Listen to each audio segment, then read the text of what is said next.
Hello दोस्तों। हम देख रहे थे भारत का राष्ट्रीय आंदोलन। ठीक है, चलिए देखते हैं। कांग्रेस के गठन तक हो गया था। राष्ट्रीय आंदोलन का प्रथम चरण भी हो गया था।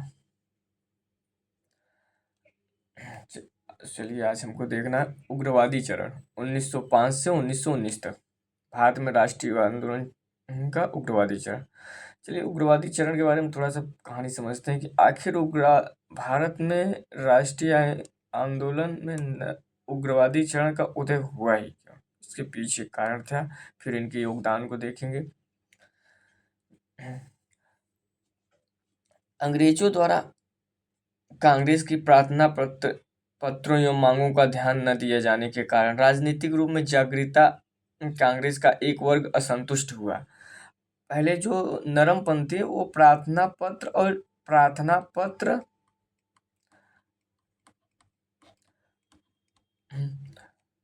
प्रार्थना पत्रों के एवं मांगों के द्वारा एवं अपनी मांगे रखते थे, है ना, कि ब्रिटिश को और अंग्रेजों के सामने कि इसमें कि मतलब भारत की जो त्रुटियां हैं, मतलब जो कमियां, उनमें सुधार किया जाए। हाँ, तो लेकिन इन नरमपंथियों का अंग्रेजों पे कोई प्रभाव नहीं पड़ रहा था। और फिर वहीं एक राजनीतिक चेतना वर्ग, जिस एक वर्ग था जो राजनीतिक चेतना, उसको भी राजनीतिक चेतना थी, ठीक है ना, जागृत था। वह भी राजनीतिक आंदोलन का दूसरा रास्ता अपनाने का पर विचार का, और वह राजनीति का दूसरा रास्ता इस वर्ग का विश्वास था कि स्वशासन ही भारत के विकास एवं आत्मनिर्भरता का मार्ग प्रशस्त कर सकता है। उनका कहना था स्वशासन ही क्या कहते हैं, भारत की विकास एवं आत्मनिर्भरता का मार्ग प्रशस्त कर सकता है। ये ब्रिटिश के कारण नहीं हो सकता। स्वशासन, ब्रिटिश सरकार की आर्थिक शोषण नीति ने देश को एक खंडहर में ले जाकर पहुंचा दिया। 1896 से 1900 के मध्य पड़ने वाले भयंकर अकाल के कारण 90 लाख से अधिक लोग मारे गए, किंतु भारतीयों के प्रति अंग्रेज जो शासक थी उनकी कोई उपेक्षा विद्यमान रही ही नहीं। दक्षिण भारत में फैली भयंकर प्लेग से हजारों लोग, दक्षिण भारत में प्लेग फैली थी जिससे हजारों लोगों की मृत्यु हो गई, और इस पे भी सरकार की कोई उत्तरदायित्व और कोई कार्यों का निर्वहन सही से हुआ ही नहीं। ठीक है, इनको लेकर एक वर्ग में जन आक्रोश पैदा हो रहा था। सरकार की प्रशासन से मोह भंग हो गया। परिस्थितियों में सरकार की निरंतर उपेक्षा एवं से देशवासियों का प्रशासन से एकदम मुंह भंग होता चला गया। राष्ट्रवादियों ने महसूस किया कि ब्रिटिश सरकार भारतीयों के अत्यधिक अधिकार देने की अपेक्षा उनके वर्तमान अधिकारों को भी वापस ले लेगी। इनका मानना था ब्रिटिश अधिकार से अगर अधिक अपेक्षा करेंगे तो उनके पास जो भी अधिकार है वो वापस ले लेगी। फलतः इन राष्ट्रवादियों ने तत्कालीन विभिन्न नियमों एवं अधिकारों की आलोचना की, और ये जो उग्रवादी राष्ट्रवादी थे उनको जो तत्कालीन नियम थे और जो ब्रिटिश क्या कहते हैं दिए थे, तो उनकी आलोचना की। अधिकार कहा ये कोई नियम अधिकार थोड़ी है, हमको खैरात में थोड़ी कोई दिया गया है। तो ये उग्रवादी नेता क्या कहते हैं, इसकी बड़ी आलोचना की। ये थे इनके पृष्ठभूमि जो उग्रवादियों का होना था। इनका कहना था कि सरकार से हम क्या कहते हैं शांतिपूर्ण तरीके से पत्र के माध्यम से, विवेचना के माध्यम से, हड़ताल करके क्या कहते हैं भूख हड़ताल पे बैठ जाएं, या क्या कहते हैं इन सब माध्यमों से कुछ होने वाला है नहीं। अब सरकार को उसकी मतलब ब्रिटिश प्रशासन को उसकी रियल औकात दिखानी पड़ेगी। ये उग्रवादी नेता थे। ठीक है, चलिए देखते हैं। उग्रवादी नेता में थे लाला लाजपत राय, बिपिन चंद्रपाल, अरविंद घोष, तिलक। ये सब उग्रवादी नेता थे। सीधा विरोध किया, हड़ताल करना, जुलूस निकालना, सभा करना, बहिष्कार करना। इन्होंने हड़ताल किया, जुलूस निकाला, सभा करना, बहिष्कार किया, सरकार गवर्नमेंट की बहिष्कार करने लगे। शराब की दुकानों पे क्या कहते हैं दुकान बंद करवाने लगे, हर जगह विरोध करने लगे। और क्या कहते हैं कंपनी में क्या कहते हैं कारखानों में हड़ताल कराने लगे। और सरकार के प्रति क्या कहते हैं जगह जगह रोड पे जुलूस निकालने लगे, सभा करने लगे, लोगों को बताने लगे क्या कारण था, सरकार कितनी दमनकारी नीति अपना रही है। ठीक है, चलिए तात्कालिक कारण क्या था इसका, देखिए बंगाल विभाजन 1905 में कर्जन की प्रतिक्रियावादी नीतियां प्लस फिजूल खर्ची, दिल्ली दरबार। तत्कालिक कारण ये एक नहीं, तत्कालिक कारण एक था बंगाल विभाजन और फिर कर्जन की प्रतिक्रिया नीतियां, फिजूल खर्ची, दिल्ली में दरबार लगाना, रानी विक्टोरिया के आगमन के बाद इतना खर्चा किया गया, उसका कोई मतलब नहीं था। और इसका सब भार क्या कहते हैं यहाँ के लोगों से कर वसूला जाता था, दमनकारी नीतियां अपनाई जाती थी। ठीक है, चलिए फिर इसके लिए कठोर कानून बनाया गया था। विश्वविद्यालय अधिनियम 1904 में लाया गया, इसके बारे में बताया थे। इसका नगर निगम एक्ट 1899 में, ऑफिशियल सेक्टर एक्ट 1904 में, प्रेस पर जिसके कारण प्रेस को प्रतिबंधित किया गया था। इन कठोर तात्कालिक कारण ये बंगाल विभाजन और क्या कहते हैं फिजूल खर्ची, दिल्ली दरबार और ये कठोर नीतियां थी, इन सब से एक आक्रोश पैदा हो रहा था। अब अहिंसा से काम चलने वाला नहीं था। क्या कहते उग्रवादी नेता ये कहते थे कि ये ब्रिटिश के आगे हाथ फैलाना कोई ये नहीं है, ये कोई वो थोड़ी नहीं है कि इनके साथ हाथ फैला, हमारे ही देश में आकर हम ही हमारे पे ही शासन कर रहे हैं। ठीक, और दूसरा ये कारण था बाहरी घटनाओं से भी प्रभावित था। इथोपिया द्वारा इटली को हराना, इथोपिया छोटा सा क्या कहते हैं छोटी सी कंट्री इटली को हराती है। जापान द्वारा रूस को पराजित कर, फिर जापान क्या कहते हैं रूस को क्या कहते हैं, इतना बड़ा रूस, उसके बाद जापान छोटा सा रूस को पराजित करता है 1905 में। यूरोपीय अपराजय थे, इसका भ्रम टूटता है। यूरोपियों का यह कहना था कि वो अपराजय हैं, ये भी भ्रम, मतलब यहाँ ये फैलाया गया था कि यूरोप अपराजय है, यूरोपी जहाँ भी जाते हैं आज तक पराजित नहीं। और इथोपिया और जापान ने ये भी दिखा दिया। तो उग्रवादियों को लगा कि जापान भी क्या कहते हैं जापान भी मतलब कि क्या कहते हैं पत्र लेखन के माध्यम से विवेचना करके, इन माध्यमों से नहीं, क्या नरमपंथियों के विचारों से जापान में क्या कहते हैं रूस को नहीं पड़ा, जापान भी उग्र हुआ है। उसके सामने यूरोप की सॉरी रूस के सामने जापानी सैनिक लड़े डट के और छोटे से थे और उसके बाद भी पराजित किए। तो इनका उग्रवादियों का भी मानना था कि अब हमें भी इन्हीं के तरीके से करना पड़ेगा। ठीक है, चलिए नेक्स्ट देखते हैं विचारों की भूमिका और उग्रवादी नेता। चलिए उग्रवादी नेता के बारे में देख लेते हैं। ओल्ड नेता कौन थे, ओल्ड नेता में क्या कहते हैं विवेकानंद, बंकिम चंद्र चटर्जी, आनंद मठ, आनंद मठ, बंकिम चंद्र चटर्जी वही थे आनंद मठ, वंदे भारत की चैनल का। और नए लीडर थे, जो न्यू लीडर थे, तिलक, राजा राजपाल, अरविंद घोष। ये सब क्या कहते हैं आइटम बम की तरह थे, चलते चलते फूट जाते थे जिस तरह से। तिलक के बारे में देख लेते हैं भैया। तिलक 1856 से 1920 क्रांतिकारी एवं जुझारू रूप से अपनाया। पत्रिका इनकी पत्रिका थी मराठा, इंग्लिश में थी। 1881 में केसरी मराठी, 1881 में केसरी जो थी वो मराठी में थी। ठीक, और मराठा जो था इंग्लिश में था। दोनों 81 में ही आए थे। इन्होंने गणपति महोत्सव 1893 में, शिवाजी महोत्सव 1805 में, विदेशी कपड़ा जलाना का आंदोलन 1896 में, 1896 से 1897 नो टैक्स मूवमेंट चलाया। पत्रकारिता के कारण 18 माह की जेल भी हुई। तिलक जो थे एक उग्रवादी नेता थे। ये क्या कहते हैं सरकार के खिलाफ अपनी पत्रिका में जितनी कुरीतियां थी एकदम उग्रवादी छापते थे और दिखाते थे कि देखिए ये क्या कहते हैं कोई क्या कहते हैं सहनशील गवर्नमेंट नहीं है, ये हमारे लोगों पे कितना अत्याचार कर रही है। इसकी सरकार के विरुद्ध में इतनी आलोचनाएं करते थे तिलक इतना लिखते थे कि इनको क्या कहते हैं, इसी कारण 18 माह जेल भी जाना पड़ा। इनकी क्या कहते हैं कि ये हुआ कि ये क्या कहते हैं, लोगों में आक्रोश पैदा कर रहे हैं, सरकार के खिलाफ लोगों को खड़ा कर रहे हैं, लेकिन ऐसा कुछ नहीं था। तिलक बस लोगों को जागरूक कर रहे थे। ठीक है। इन्होंने विदेशी कपड़ा चलाना शुरू, इन्होंने कहा क्या कहते हैं, जो यहाँ के क्या कहते हैं कुटीर उद्योग थे, जो छोटे छोटे व्यापारी थे, कहें कुछ विदेशी कपड़ा का बहिष्कार करो। इन्होंने कहा सारे विदेशी कपड़ा जो पहने सब उसका सब जलाओ, और क्या कहते हैं उनका बहिष्कार करो, सब निकालो घरों से। ठीक। और उसके बाद क्या कहते हैं, नो टैक्स मूवमेंट ला, कहा कोई टैक्स नहीं देंगे। किसको टैक्स दे भाई, हम यहाँ के तो हम हैं, और बाहरी को हम टैक्स क्यों दे। कहा नो टैक्स मूवमेंट चला भी दे, कहा कोई टैक्स नहीं, कोई कर नहीं, ना कोई, ना किसान देगा, ना कोई साहूकार देगा, ना कोई व्यापारी देगा, कहा नो टैक्स कर चला है। इससे अब जन आक्रोश बढ़ रहा था।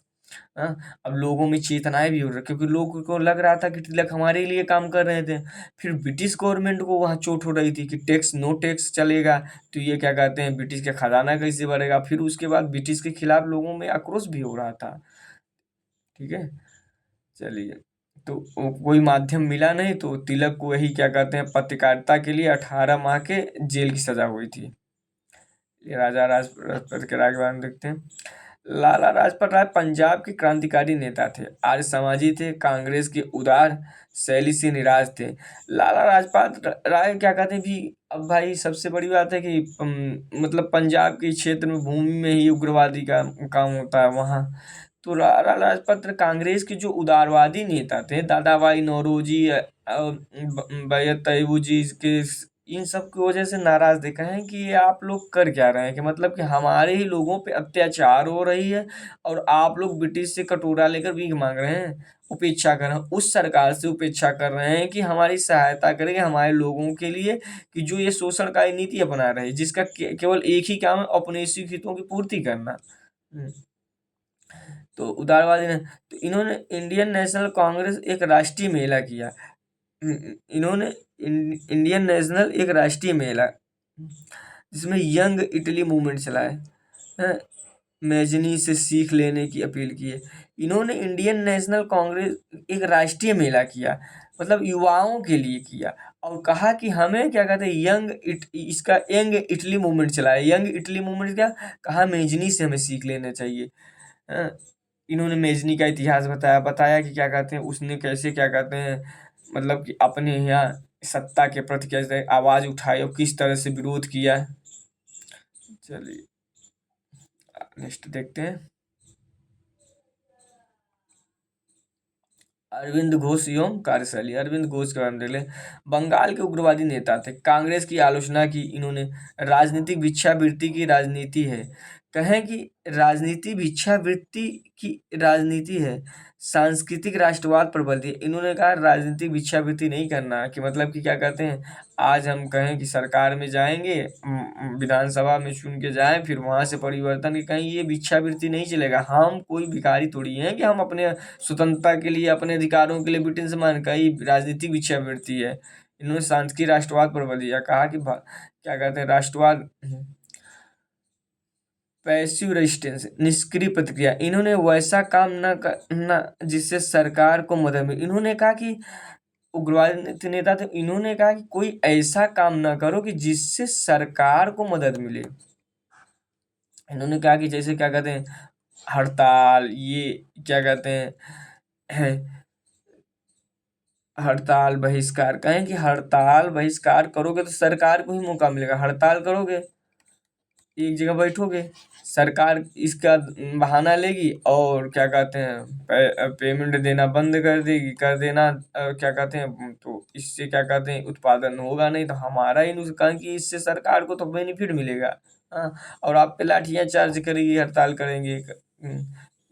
ठीक है। अब कहें बहिष्कार कर रहे हैं, आप बहिष्कार कर रहे हैं सरकार, तो अगर आप कपड़े जला रहे हैं, ये कर रहे हैं, ये तो बहिष्कार ही हुआ ना सरकार का।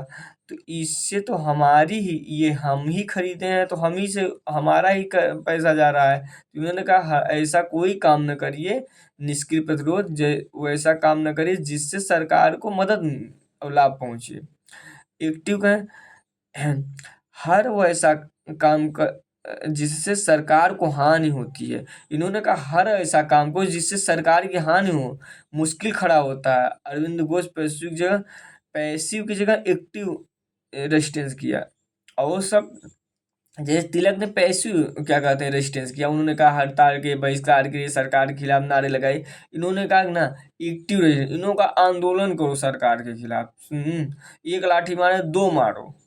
हाँ, इन्होंने ये कहा नई शैली पॉलिटिकल विरोध का नया तरीका, स्वशासन पर बल दिया। इन्होंने कहा स्वशासन स्वशासन इन्होंने कहा सरकार ही क्या कहते हैं हमारी नीतियों का परिवर्तन करके प्लेग स्वास्थ्य शिक्षा और कर ये सब नहीं कहे, हमको सुशासन चाहिए। सुशासन पे इन्होंने कहा कुछ नहीं, सुशासन पे बल दिया। इन्होंने कहा कि विदेशी शासन तो हो ही नहीं सकती। इन्होंने कहा सुशासन पर बल दिया। इकोनॉमी स्वदेशी उद्योगों पर बल दिया। इन्होंने क्या कहा आर्थिक में कहा कि स्वदेशी उद्योगों पर बल दिया। हस्तशिल्प कहा कि स्वदेशी उद्योगों पर इन्होंने कहा कि स्वदेशी उद्योग बताया जैसे हल हस्तशिल्प जो पुराने हमारे चलते थे ब्रिटिश के आने के बाद ये सब खत्म हो गए थे। कल्चरल स्वदेशी शिक्षा इन्होंने कहा कि पाश्चात्य शिक्षा नहीं स्वदेशी शिक्षा, पाश्चात्य शिक्षा का बहिष्कार करो।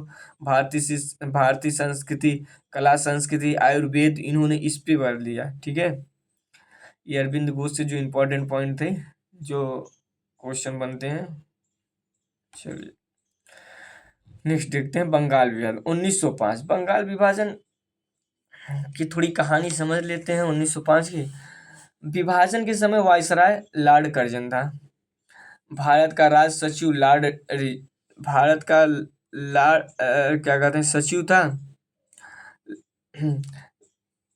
Lord reason. सचिव का नाम लिख लीजिए लॉर्ड लीजन।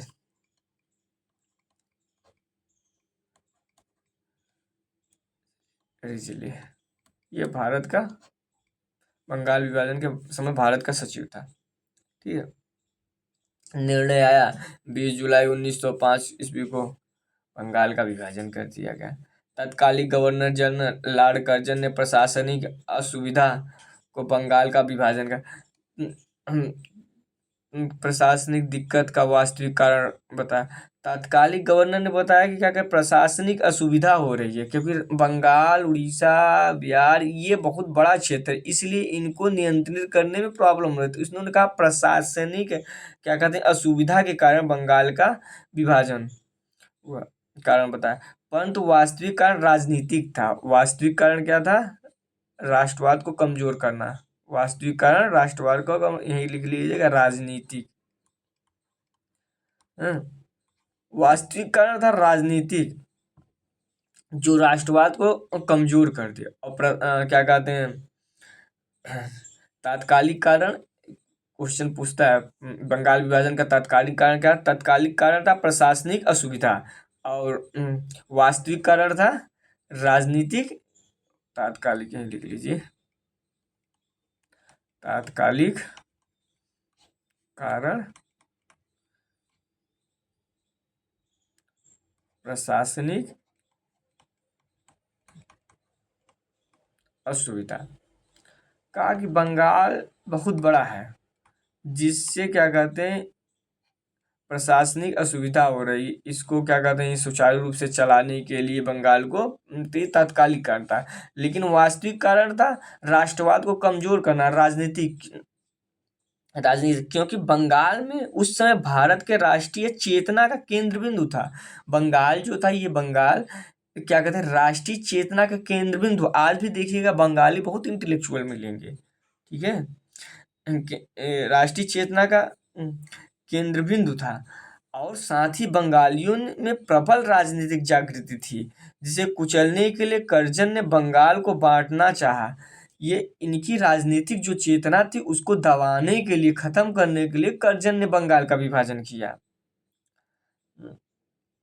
तत्कालीन गृह सचिव रिजले ने कहा था कि अभिजात बंगाल एक बहुत बड़ी ताकत है। इसने कहा था कि अभिजात बंगाल ये रिजले कहा था कि अभिजात बंगाल एक बहुत बड़ी ताकत है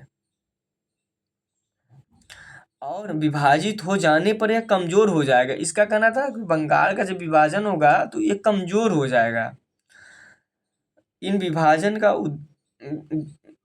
इस विभाजन का उद्देश्य था हिंदू मुस्लिम बीच के अविश्वासों को बढ़ाना भी था। मतलब विभाजन का एक काम था कि हिंदू मुस्लिम को फूट डालना। हिंदू, एक कारण ये भी था, मुस्लिम अविश्वासों को बढ़ाना एक दूसरे के। कर्जन ने मुस्लिमों को आश्वासन दिया कि इस विभाजन के द्वारा मुस्लिम उस एकता को पा सकेंगे जो सिर्फ खलीफाओं के समय ही संभव हो सका था। देखिए कर्जन की फूट डालो नीति यहीं स्टार्ट हो गई। कर्जन कहता है कि बंगाल मुस्लिमों को कि बंगाल का जब विभाजन हो जाएगा मुस्लिम सहयोग करें। तो जब विभाजन हो जाएगा तो मुस्लिम उस एकता को पा सकेंगे जो खलीफाओं के समय संभव था। ठीक है, इसीलिए विरोध के बावजूद, बंगाल विभाजन का बहुत विरोध है, उसके बावजूद भी क्या कहते हैं 20 जुलाई 1905 ईस्वी को बंगाल का विभाजन का निर्णय की हरी झंडी दे दी गई और यह घोषणा की गई 16 अक्टूबर 1905 ईस्वी को बंग भंग प्रभावी हो जाएंगे। मतलब बंगाल का विभाजन होगा, उन बंग, ये याद किए रहिएगा, बंग भंग प्रभावित हो जाएंगे। ठीक है, चलिए ये था बंगाल विभाजन की कहानी। और विस्तार से बात जानना हो तो एक्सपेक्ट्रम पढ़ लीजिएगा, नहीं कमेंट करिएगा, हम और बता देंगे, क्योंकि बंगाल विभाजन पे ही 1-2 घंटे का लेक्चर हो सकता है, लेकिन इतना मतलब है नहीं हमको एग्जाम के पॉइंट ऑफ व्यू से ना। चलिए ठीक है, देखते हैं तत्कालीन 1903 में पहली बार प्रस्ताव सार्वजनिक की गई। आएगा क्वेश्चन कि बंगाल विभाजन का प्रस्ताव पहली बार कब लाया गया, सार्वजनिक किया गया, तो 1903 में। 19 जुलाई 1905 में विभाजन की घोषणा किसमें की गई, संजीव पत्रिका में। संजीव पत्रिका के मित्र की थी। विरोध किया गया जाए और स्वदेशी आंदोलन चला गया। संजीव पत्रिका के मित्र के था, इन्होंने कहा बंगाल विभाजन का विरोध किया जाए और स्वदेशी आंदोलन चला जाए। ठीक है, 7 अगस्त 1905 को कलकत्ता में टाउन हॉल में बैठक, इस इंपॉर्टेंट पॉइंट है, टाउन हॉल के बैठक में विभाजन के विरोध में स्वदेशी आंदोलन चलाने का निर्णय लिया गया। तो स्वदेशी आंदोलन चलाने का निर्णय कब लिया गया, 7 अगस्त 1905 को। कहाँ, कलकत्ता के टाउन हॉल में। ठीक है, कहाँ बैठक हुई, कलकत्ता के टाउन हॉल में। 16 अक्टूबर 1905 को विभाजन लागू कर दिया गया। 16 अक्टूबर 1905 को विभाजन को लागू कर दिया। व्यापक विरोध हुआ, चूल्हा नहीं जलाना, बंगाल में सिर मुड़वाने लगे इसके विरोध में, राखी बांध ले, रविन्द्रनाथ टैगोर ने कहा एक दूसरे को राखी बांधो। राम सुंदर त्रिवेदी ने आह्वान किया कि सब सिर मुड़वाओ, मतलब कि महिला पुरुष सब इसके विरोध में सिर मुड़ाना का कार्यक्रम शुरू कर दिए। और रविन्द्रनाथ टैगोर ने कहा कि एक दूसरे को राखियां बांधो। चलिए, ये था बंगाल विभाजन। ठीक है, आज इतना ही तक रखते हैं, कल इसके बाद बात करेंगे स्वदेशी आंदोलन के बारे में थोड़ा। कल हम स्वदेशी आंदोलन के बारे में देखेंगे। ठीक है, आज बंगाल विभाजन के बारे में देख लिए। चलिए, धन्यवाद। अगर आपको इसका PDF चाहिए तो आप हमारे नीचे दिए हुए टेलीग्राम लिंक से जाकर वहाँ से डाउनलोड कर सकते हैं। ठीक है, और इसको आप टू द पॉइंट ही याद करिए, क्योंकि एग्जाम के पॉइंट ऑफ व्यू से बंगाल से जितने भी क्वेश्चन बनेंगे सब हम 95%, ये कहिए 99% तक जितने पॉइंट थे हमने निकाल के यहाँ आपको रख दिया है। इससे ज़्यादा अभी तो प्रीवियस ईयर क्वेश्चन पेपर भी देख लीजिए आप, इससे बाहर तो नहीं आया है। ठीक है, चलिए आज यहीं समाप्त करते हैं, धन्यवाद।